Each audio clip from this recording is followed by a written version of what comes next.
दिव्यांगाच्या हक्काचं माझं गाव माझं शहर. आता बातमी सविस्तरपणे. निवडणूक जवळा पंचायत समिती सार्वत्रिक निवडणूक 2026च्या अनुषंगाने गावच्या विकासामध्ये कोणतं योगदान आहे या संदर्भात चर्चा करण्यासाठी आज आपण आरणगाव येथे आलो आहोत. आरणगावचे माजी उपसरपंच माजी सरपंच हां यांच्याशी आपण संवाद साधणार आहोत. बाबा, तुमचं नाव सांगा. ऋषीनाथ नरहरे पाटील, माजी सरपंच, आरणगाव, 2005 ते 2015 पर्यंत. गेल्या वर्षीच्या पंचवार्षिक निवडणुकीमध्ये ज्या उमेदवारांनी तुम्हाला आश्वासनं दिली होती ती आश्वासनं या पंचवार्षिक निवडणुकीमध्ये 10 वर्षाच्या कालावधीमध्ये पूर्ण झाली का? नाही झाले. मी 2005 ते 15 पर्यंत असताना, मी सरपंच असताना माझ्या काळात मी 70 ते 80 लाखाचे कामं केल्यात. त्यानंतर हे काही झालं नाही. येड्यापासून अंतरगावापासून 15-20 वर्ष झालं रोडच नाही आणत. इतक्याला खड्डा पडल्यात पायात केलं. हे जवळा रोड बी नाही. एक थोडा केला हे तो 1 किलोमीटर, तिथून अजिबात नाही जायला अडचणी, जायच्या अडचणी, सगळ्या अडचणी येत्या. गावचा विकासात तर काहीच नाही. हे जवळा रोड तेव्हा का हे गावात ग्रामपंचायत रोड केलेला कसा काय एवढा झाला आहे, बाकी काही नाही. विकास नाही, काय नाही. आणि आश्वासनं कोरडे आश्वासनं दिलेत फक्त.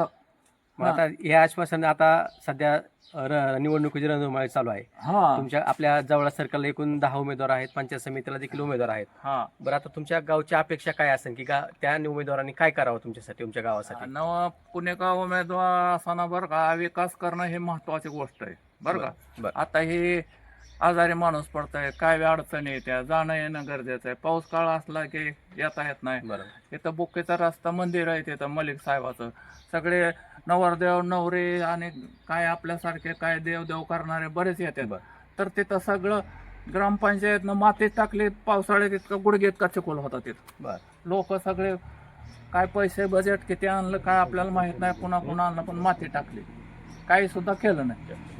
हा आता या निवडणुकीच्या अनुषंगाने जे उमेदवार तुमच्याकडे अनुषंगाने काय जे उमेदवार जर आता समजा निवडून येईल त्यानं गावचा विकास करणं हे महत्वाचं आहे बघा. जास्तीत जास्त सार्वजनिक कामं, वैयक्तिक नाही, सार्वजनिक कामं, हे रोड आहेत, रस्ते आहेत, काय गावातील काय आणि दुसरे मंदिर का सभागृह असते आणि काय असते हे करणं. दवाखान्याचा आता हे माझ्या काळात दवाखाना 2010ला मंजूर झाला. मला दत्तांना साळुंकेनं सांगितलं तुमच्या गावात मंजूर झाला.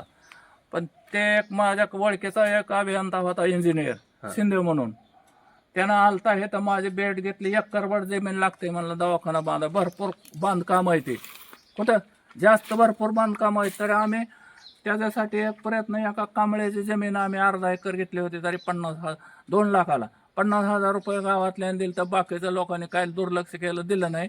ते पैसे मागारे हिथं आता एवढ्या 1-2 खोल्या बांधल्यात इथं दवाखान्याच्या. माझ्या काळात मंजूर झालेला आहे 2011-12ला. 11-12 त्यानंतर गावामध्ये काही विकास कामं झालेत का 2011 तुमच्या काळामध्ये केली? आता त्यानंतर आजी माजी सरपंच झाले, आता सध्या चालू सरपंच असतील, यांनी गावच्या विकासासाठी काही योगदान दिलंय का? काय केलं? काहीच नाही केलं. हे असला रोड आणि त्या बुकेला म्हणलेलं इतका रोड, आणि तेवढा जवळून आला का आता इथं इकडं अलीकडे रस्त्याला थोडा रोड, ते 1-अर्धा किलोमीटर तेवढाच केला सुरुवातीला. पुढं करतो का तो पुन्हा लोकांकडून पैसे घेतले आणि मुरुम टाकला. पुढं खड्डा आहेत का बघितलं का तुम्ही? त्या खड्ड्यात मुरुम टाकला होता. लोकांकडून पैसे घेतले आणि सरमदानाकडून ते मुरुम टाकला. मागच्या आमदारकीच्या निवडणुकीच्या वेळेस आमदार साहेब या ठिकाणी गावामध्ये आले होते आणि विकास कामाबद्दल बोलत होते, ह्या गावाला हे करत. मग त्याबद्दल त्या कालावधीमध्ये गेल्यावर काय झाला? त्याचा आमदाराबद्दल ते बी 15 वर्ष होतं समजा. आता हे बी आता हे बघा, सावंत साहेब एक पालकमंत्री होता जिल्ह्याचं 5 वर्ष, आरोग्यमंत्री होते. त्याच्या अगोदर बी कृषी का काहीतरी खात्याचे मंत्री होते. काहीच नाही. कुठं BIDCला पत्र द्यायचं काहीतरी ना, आम्हाला आमच्यावर ग्रामपंचायत होतं, मग आमचं दबाव, आम्हाला बेडूकडे पत्र पाठवायचं, तुम्ही असं करा आणि त्यांना द्या. म्हणलं तुम्हाला अधिकार नाही, हे स्वायत्त संस्था आहे, ग्रामपंचायतला अधिकार आहे. बेडूला ह्याला आम्हाला सहाय्य करा, तुम्ही असे करा म्हणण्याचा अधिकार नाही, काय दे नाही. बरोबर आहे का? हां, मग नाही दिलं मी. माझ्या काळात मी समजा भरपूर कामं केली, विहिरीचे असो कशाचे असो, विहिरी सुद्धा केल्या, भरपूर रोजगार हमीच्या. रस्ता सुद्धा, ह्या रोडला झाडं झोडपं सुद्धा मी लावले माझ्या काळात. ओके, छान. हां अशा प्रकारे आपण आज आरणगाव या ठिकाणी आल्याच्या नंतर ग्रामस्थांच्या प्रतिक्रिया आपण पाहिल्या आहेत. गेल्या अनेक वर्षापासून यांना दळणवळणाचा रस्ता देखील या प्रशासनाच्या वतीने करण्यात आलेला नाही. येण्या जाण्यासाठी खूप दुर्दैवी अवस्था या गावच्या रस्त्यांची झालेली आहे.